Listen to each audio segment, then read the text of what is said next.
It is good to have you on board. New episode of Unfiltered coming your way right here, right now. This will officially go down as episode number 304 in your scorecards. You can jump on board 24/7, 365. It is easy.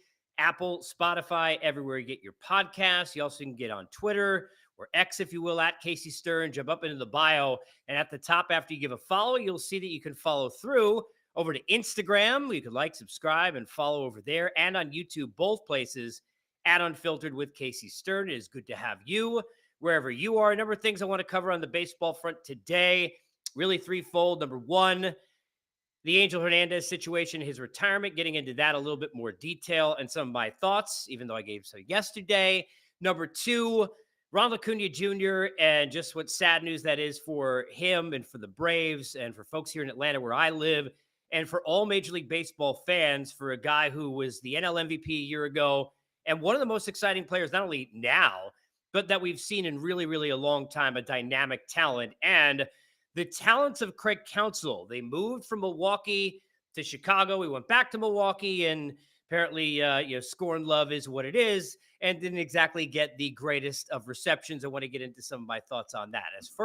As always, we give you our thoughts here on Unfiltered, large part because of our good friends at Bet Online. They're your number one source for the NBA, the NHL playoffs this season. Every stat, every matchup, live odds, all the games being played. When the game's over, you head over to the online casino, get in on a game of blackjack or poker, unwind with over 150 slot games as well.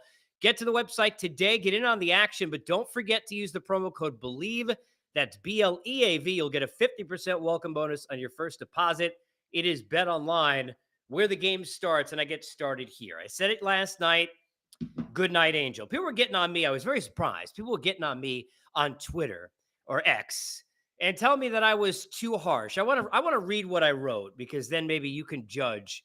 Maybe it was a little too harsh, because obviously I'm going to go into detail. And I know I said some things on the social media aspect yesterday as well, but people were telling me that even for me, and I like to be brutally honest, it's called Unfiltered, that this was harsh. I wrote, enjoy retirement. I'm sure deep down you're a good human. The game is better without you. You were horrific at your job, and a cloud hanging over the sport has been lifted. Now, you tell me where there's a lie in that. Because if we're talking about sincerity here and being honest, you should never, and this is the first thing I wanted to say about this, you should never know the names of umpires. Like, we knew Ed Hockley, right? Because he had, the guns, the biceps, right? We know about certain referees in the NBA. We know about some who have had scandals. We know about some who have been involved in, certain situations with players. But you're never really supposed to know an official, a referee, or an umpire. It's not about them. It's about the game. And even though some of them will make mistakes, it shouldn't be enough that it's on the tip of the tongue, the way a Laz Diaz or a CB Buckner, and of course, the penultimate of that, Angel Hernandez is. It shouldn't be that way. We shouldn't be talking about the retirement of an umpire to the level that we're talking about it. Honestly, even if they were the greatest umpire that ever lived, look what this story did yesterday. Look at on social media, all the reaction, all the conversation, and all of that. And it all comes down to the fact that it is because he has always made it about him. And I said this yesterday, but I'll say it again, and I mean this sincerely. This is not some BS, right? I don't wish for anybody to lose their job or anybody to feel forced into retirement, no matter who or what they are. I don't know Angel Hernandez personally. I've seen people post on Facebook today, former umpires and friends of his, about what a great human he is, and I'm sure he is. I also saw quotes that came out from people around him in an article I saw yesterday. I'd cite it, but I can't remember where it was, or this morning, that I saw where he's been really hurt and family members have been hurt by seeing all the things that are said about him. And I can understand that. Like, I have empathy for that. I do. So this is not about, I think Angel Hernandez is a bad guy. I don't know Angel Hernandez at all. But as a baseball fan and as a member of the media covering it over 20 years, the amount of shows I've had to do, the amount of conversations I've had to have about Angel Hernandez, it's too many. There shouldn't be that many. And most of the time, he's been very self-serving, seemingly has wanted the attention, seemingly has always made it about him. We're talking about a guy who has been, you know, as angry as you, I shouldn't know you're angry. And he just looks angry and unhappy in just the way he treats everybody. And don't take my word for it. Go look at what the players have said over the last, 3 decades, I guess, since 1991 that he's been here.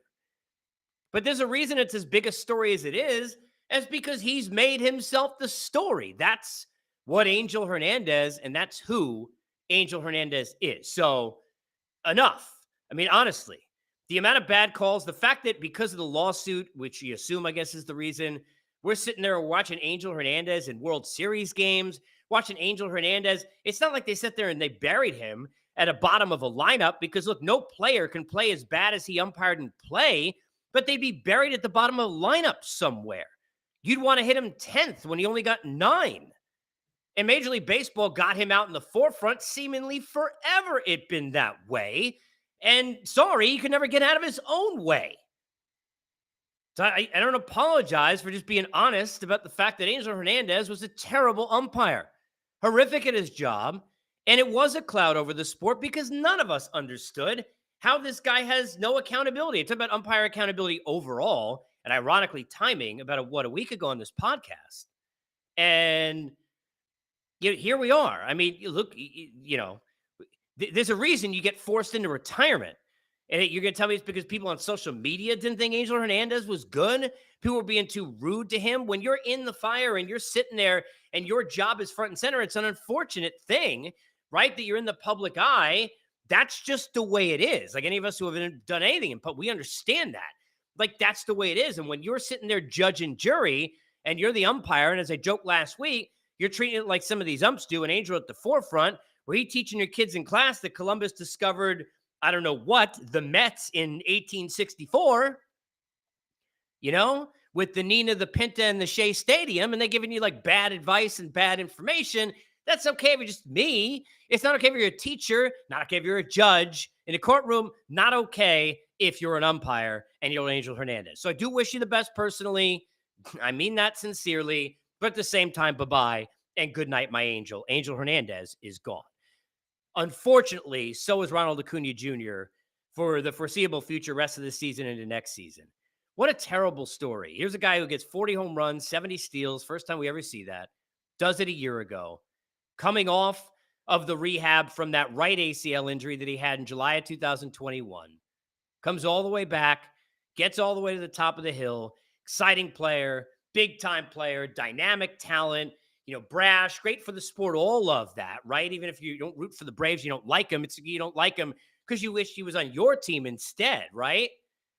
And to have this guy now have a left ACL go is so sad. I feel terrible for him first and foremost. Brokenhearted seeing him show out, I think it was an emoji with broken heart and with the tears that he put out on social media. I mean, that is a tough grind to get all the way back from where he was from the injury to get to the point where he got all the way to the top, gets to the MVP, gets to write that story, gets to tell that story, and now has to do it all over again. That's extraordinarily difficult. And I feel for him big time. And for the Braves, it's trouble. I mean, look, they've had Sale and others step up to keep them to where they are, 6 out or whatever it is, I think right now behind the Phillies, who have obviously been a juggernaut so far this season. That might not continue at that level the whole year. But when you looked at the Braves with the Spencer Strider injury, you sat there and you said, well, look, Alex Anthopoulos, who's been as good an executive, probably the best, right, in Major League Baseball the last few years, and that system and the way that they do things, they're in the right spot because they'll figure it out. They can add another pitcher, add a reliever, add a hitter, the things they need to do to tweak it. And they've got the experience level and they know they can go get it done in October. And they'll go out at the deadline and they'll piecemeal and they'll figure it out. And the Phillies may have a hard time. And I would have said this. Maybe you're asking me before the Acuna injury, do the Phillies withstand everybody in the NL East? I would have said no. I would have told you that I think the Braves are going to still win the division. I would have told you I think the Braves are still as good as anybody in Major League Baseball and can get there and bester themselves, right? Even to a higher level at the deadline. But now without Acuna, I mean, it is such a mental blow, which they'll be able to kind of push through a lot because of that group that they have and the culture that they've built there with Snit in this group. But that is going to be, that's an uphill climb. There are certain people who are irreplaceable, and that guy is on that irreplaceable list. So for Acuna, I just feel so bad for him, and I feel bad for the sport. This is one of those guys you just want to watch. The fact that we can't watch Mike Trout out injured, you can't watch Acuna out injured, all these pitchers who are hurt, it's terrible. And unlike the pitching injuries where you could sit there and say, okay, max velocity and the torque, and we can go back to how they're being, trained through now, little league and school, and it happens when they're too young, or you shouldn't throw that hard, or whatever the case may be, right? We could dissect all of those things. This is a non-contact injury to the guy's other leg, and it's just terrible, terrible to see happen. So I feel for Acuna and hope he gets back soon. Last thing I wanted to hit, and this is an important one for me, okay? I've talked about this in so many different fronts. I can go back to years ago, ranting for weeks about Cardinal fans getting on Albert Pujols because he lied to us. He lied to us. No way that he really loves us here in St. Louis, because if he loved us in St. Louis, he wouldn't leave us here in St. Louis to go to Anaheim. And then I told people for years in situations like this, take a piece of paper, wherever you got one, go ahead. If you're listening, Apple, Spotify, everywhere you get your podcasts, go on the side of the road. You're watching Facebook or Twitter or on YouTube or Instagram or wherever, go take out a piece of paper. And I want you to take out moral things and religious related things and family value things, right? So take out all the stuff. I wouldn't do that for any amount of money, right? I wouldn't do anything for love, but I won't do that. Like whatever those things, leave that off the board, right? Now tell me what you wouldn't do for $40 million. Tell me. Tell me what you wouldn't do for $40 million. Because they're not much on the list for me. That's just being honest. What the hell on the list outside of the moral stuff, right? No, I wouldn't do outside of that, right? Things that get your religion. What the hell's on your list that you wouldn't do for $40 million? Because what Craig Counsell did to the Milwaukee Brewers, what he did to them, yes, he went to a team that's in their division. Yes, to some it came as a surprise that he left. I don't know how it could be a surprise. Writing was on the wall. Stearns was gone. You could tell that he was in play to leave, right? If it wasn't there, it was going to be the Mets or somewhere else. He was going to go. Were you going to feel better if he was a Met because he's not a Cub? Okay, I get that, right? But it's not Cardinals, Cubs. Let's be honest. It's not, right? Yankees, Red Sox. Okay, Brewers, Cubs. Okay, fine. Maybe you feel something more with that Milwaukee than I do. But I've always believed, I don't care who it is, and I covered the situation I was covering in Boston and then in New York when Johnny Damon went from the Red Sox to the Yankees. And I'm like, when that guy comes back to Boston, I don't care. You let him step out, you cheer him, and then you boo the hell out of him forever. But Johnny was your homeboy, as the shirt said, right? They used to have those shirts where it said, people would have him like saying in the park, it's like Jesus throws like Mary, right? Where they would have like all these, Johnny's my homeboy with all of that. I don't care what, and that's just one situation. What the situation is, you got to be thankful. You shouldn't be booing Russell Wilson when he comes back to Seattle the first time. This is just me. But how the hell are you booing Craig Counsell when this guy and what he did for your team, maximizing, squeezing the hell out of that orange forever with that franchise, wasn't spending the money and was putting out a team where he knows that he's not getting what he needs to get better, right? Or he's just on the cusp. Yeah, you can win the Central, but I don't got what I need to go win it all because we're trying to maximize and find the best things that we could do without spending money. How the hell are you booing that guy because he took $40 million? Get out your piece of paper in Milwaukee. Honestly, be honest with yourself. Because in the end of the day, in life, all of us have, a lot of people have problems being honest, unfortunately, sincerely with other people, more so with themselves. Be honest with yourself. Get a piece of paper and write down, here are the things I wouldn't do for $40 million. Is manage the Cubs on the list? Really? Come on. Let's not get crazy. Give the guy a break. Sorry to hear about the bad break for Acuna. Give you, Angel, a break. Yes, enjoy retirement. I do wish the best for you. You sucked as an umpire. It's not my fault. It doesn't suck to have you here. It's good. Apple, Spotify, everywhere you get your podcasts, hop on board. We want to hear more from you on Unfiltered. We will see you next time. As always, we are always